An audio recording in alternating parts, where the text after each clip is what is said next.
മുതലാളി ഉച്ചയായി മുതലാളി നമുക്കേ പൊതിച്ചോറ് എടുക്കണ്ടേ എന്ന് പറഞ്ഞപ്പോളാ എനിക്കാകെ വിശക്കുന്നു. ഞാൻ വല്ലത് കഴിക്കട്ടെ. ഈ പൊതിച്ചോറിൽ എന്തോരം വാർത്തകളാ. ഇത് പൊതിച്ചോറല്ല കൊതിച്ചോറ്. അല്ല ഈ പൊതിച്ചോറാണ് എന്ത് രസാണ്. കഴിക്കട്ടെ. കറുത്തമ്മ ചലിച്ചലോടി ഈ പൊതിച്ചോറിലുള്ള പൊരിച്ച മീനെന്തിയെ? ഓ അത് നിങ്ങളെ കണ്ടപ്പോ പേടിച്ച് ആ ചോറിനിടയിൽ ഒളിച്ചു. കറുത്തമ്മ കറുത്തമ്മ ചക്കി തള്ള തിന്നാനും സമ്മതിക്കൂല.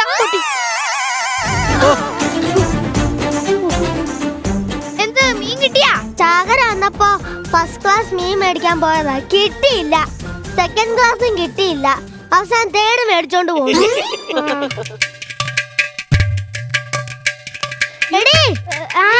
പൊതിച്ചോറ് പുറത്ത് തുറന്നു വെച്ചേക്കുന്നത്? അത് പട്ടിക്ക് കൊടുത്തിട്ട് പട്ടി വല്ലതും ചത്ത കേസിന് അങ്ങ് ഡൽഹി പോവണം.